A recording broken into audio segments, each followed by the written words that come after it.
So I use a lot of fragrances throughout the course of a month, but my current favorite fragrances are the ones I've been reaching for a bit more than the rest.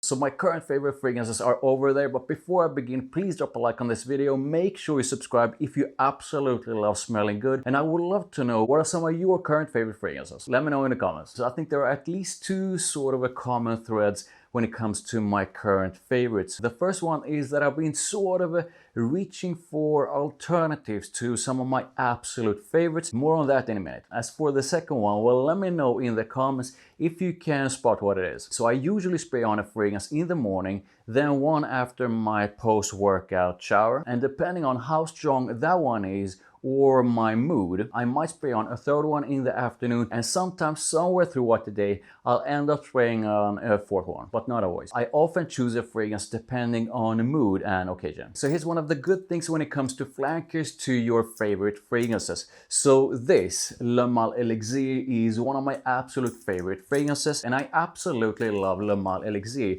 But sometimes I do need a bit of a break from it, and that's when Le Mal Elixir Absolu comes in. Le Mal Elixir Absolu definitely has that Le Mal and Le Mal Elixir vibe to it. It has the fantastic sexy Le Mal vanilla to it. It's definitely a bit sweet like the original, and it has a fantastic contrast to it thanks to a dose of lavender. So both are aromatic, sweet and vanillic, but there's a difference. Whereas the sweetness of the OG Le Mal Elixir is sort of honey-ish or honey-like, the sweetness in Le Mal Elixir Absolu is more on the sort of fruity sweet side. Another very noticeable difference is that Le Mal Elixir Absolu has quite a noticeable and prominent spicy kick to it, and I really don't get that thing in the OG. Both smell great, both are definitely sexy, but yeah, I've been giving the OG a bit of a break lately and enjoying Absolu instead. Performance is sort of similar when I compare these two. Now, I would absolutely love to know which of these two you think is the best, so comment. So when it comes to the Laytons from Parfums de Marly, I usually reach for the OG Layton. However, lately I've been reaching for Layton Exclusif. So Parfums de Marly Layton is so good, it's one of my fragrances for life. However, lately I've been wanting something with a bit more sort of a bite and punch to it. Something that feels a bit more sort of aggressive and with a sort of a different kind of sexiness to it. Both are woody and spicy, with Parfums de Marly sort of a signature vanilla and a bit of sweetness. However, I do feel that Layton has a bigger dose of that vanilla and a bigger dose of sweetness. So this, to my nose at least, is the more sweet one, whereas the vanilla and sweetness in Layton Exclusif is pushed down, giving room for a bigger dose of woodiness. And it's not just that it's more woody, I do feel that the woodiness of Layton Exclusif is more nuanced with wood. The OG Layton is extremely mass appealing. What an epic compliment this one is. This is the one you definitely spray on when you are going on a date. This could be sort of weirdly maybe described as the playboy dressed in sort of a casual kind of clothes. Layton Exclusif has more bite to it. It's definitely a bit more raw, but at the same time, I also feel Layton Exclusif is a bit more sort of a classy and elegant. So I guess Layton Exclusif could sort of, in a way, perhaps in a weird way, be described like the gentleman that's a bit more sort of classy and elegant if you compare it to Layton, but a gentleman with a playful side to him. A bit more well-dressed, whereas this is a bit more sort of a casual. Let me know if any of that makes sense. These two are fairly similar when it comes to performance, but Layton Exclusif is slightly strong compared to Layton. So once again, I've been reaching for an alternative to one of my absolute favorite fragrances. So usually when I'm in the mood for Sauvage, I tend to reach for the Eau de Parfum. However, lately I've been reaching more for the Parfum. Both of these share that sort of a Sauvage DNA. However, I do feel that the Parfum tones down the spicy and aromatic freshness that is so synonymous with that Sauvage DNA and goes into something that to me is a bit sort of a softer, more smoother, with a bit more depth and warmth to it. I don't really consider the Eau de Parfum or the Eau de Toilette as sort of a warm. Those are more on the sort of a fresh side. However, the Parfum definitely has more warmth to it and a bit more depth to it thanks to tonka and quite a prominent dose of sandalwood. So sort of a simplified, the Parfum, at least to me, is the woody and vanillic version of Sauvage with a bit more warmth to it and less freshness. And I guess in a way Sauvage Parfum could almost be the Sauvage that goes in a more sort of a classy and elegant direction. I think the whole line smells great. I usually reach for the Eau de Parfum though, but I've been definitely reaching for the Parfum more and more, and I truly think the Parfum smells fantastic. I don't get the same kind of performance from the Parfum if I compare it to the Eau de Parfum, but this is definitely not a weak one, and it's definitely above average. Next up is one of the sexiest vanilla-focused fragrances I have. It's an absolute compliment monster, and I absolutely love it. I still don't know a proper way to describe Absolute Aphrodisiac. This has creamy and sort of a warm dose of vanilla that I think is incredibly sexy. It has a gorgeous dose of ambery warmth and shine to it, and it's definitely musky. The vanilla has this sweetness to it that I think is really nice. It also has castoreum to it, which gives it this sort of animalic kind of vibe. And the combo of everything together, the vanilla, its ambery side, its musky side, the castoreum, makes it so good and an absolute banger. I will always have a bottle of this in my collection. So next up we have this, which could almost be described like if you would take the spiciness from Azaro, the Most Wanted Eau de Parfum, but tone it down a bit. The Most Wanted Eau de Parfum Intense is one of my fragrances for life, by the way, and mix it with the lavender and vanilla from Born in Roma Intense. Born in Roma Intense is my second most favorite in the Valentino Uomo line, and add the cacao from Bad Boy Extreme to that mix. So Lattafa Asad Bourbon is pretty much all about vanilla with a soft spicy kick to it. It has a bit of sweetness to it, a bit of aromatic freshness and brightness from lavender, and a very noticeable dose of cacao. So Bourbon is basically pretty much like a fusion of some of my favorites from these three lines: Born in Roma, the Born in Roma Intense, the Most Wanted from the Most Wanted line, and Extreme from the Bad Boy line. So I mean, if you like these three and think you would enjoy like sort of like a fusion of these three, then you most likely enjoy Bourbon. The performance on my skin is definitely above average. I don't think it's beast mode or anything, but it's pretty good. So basically I've been giving these a bit of a break lately and enjoying this instead. So here we sort of go with another alternative. So I've been using Tom Ford Eau de Ombre leather for quite some time. It's definitely been among some of my favorite leather focus scents lately. And one way to sort of describe Eau de Ombre leather is like if you would take that epic Tom Ford Ombre leather, make it a lot less intense and a lot sort of a smoother and more mass appealing, add a big dose of a mass appealing, sexy dose of sweet vanilla to it, and make the whole thing a bit sweet. What an epic head turner and compliment Eau de Ombre leather is. This is even more of a head turner,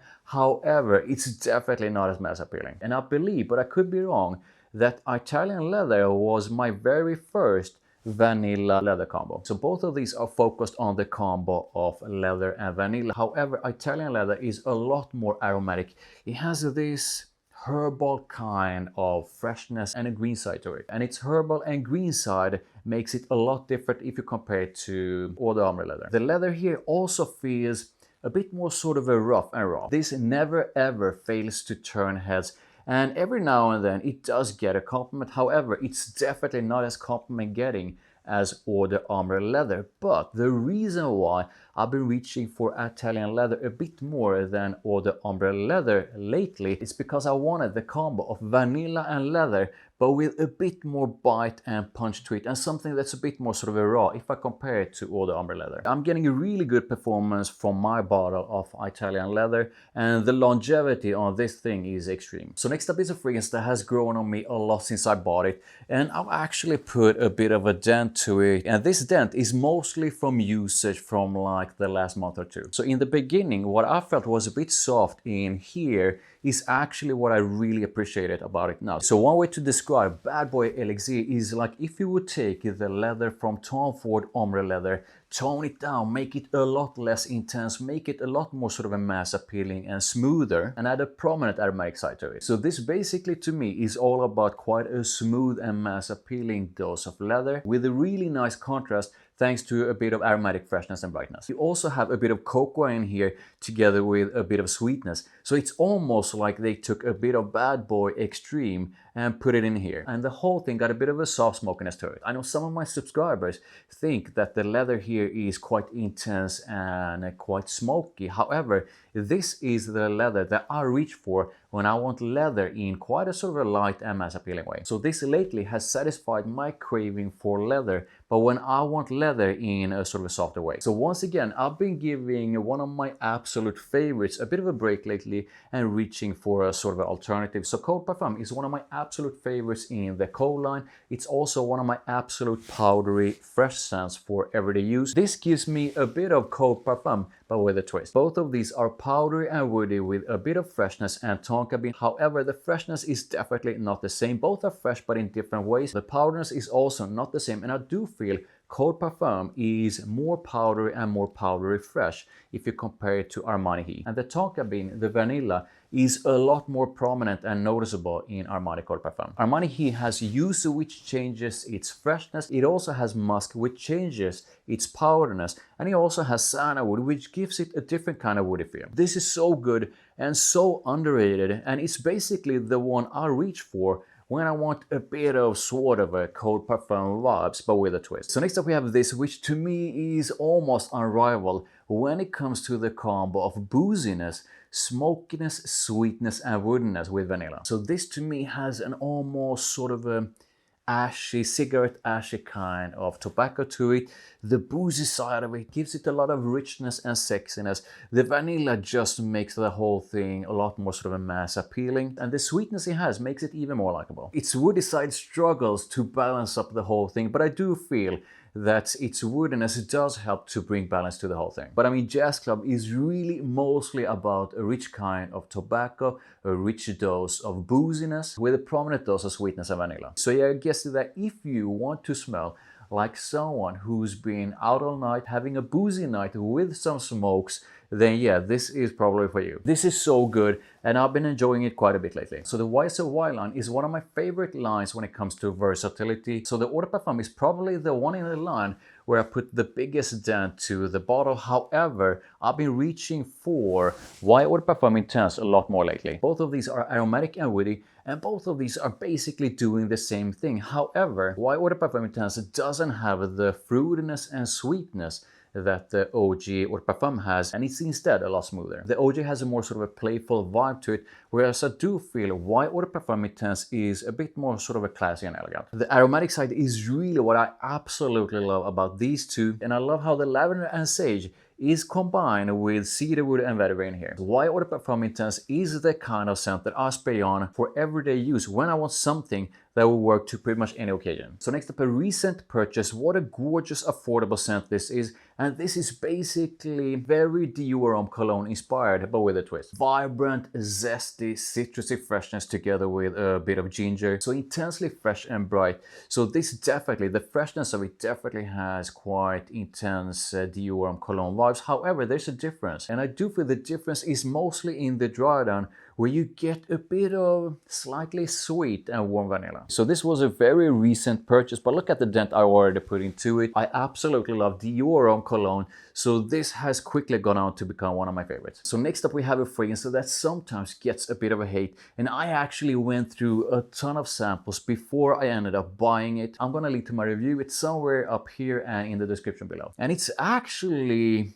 pretty hard to describe this one, but on me it's musky, ambery, warm and woody. However, its musky side though is so weird because I do feel in a way that this is a sort of a transparent and clean kind of musk. However, and this is definitely going to sound weird, but its transparentness has a ton of personality to it. This is so addictive, at least to me, but here's the thing. I rarely use this on its own. I actually prefer and love layering with it. So if you don't know what layering is, it's basically that you spray on 2 or more fragrances at the same time. And this wicked combo has been a favorite of mine lately. You basically get Prada L'Homme's epic powdery freshness mixed with Another 13's amberness, musk and woodiness. So like powdery freshness That's musky, quite sort of ambery, warm and woody, with another 13 sort of a transparent personality to it. So there you go, some of my current favorites. Please drop a like and subscribe for more. Make sure you check out my other videos over there, and make sure you comment with some of your current favorites.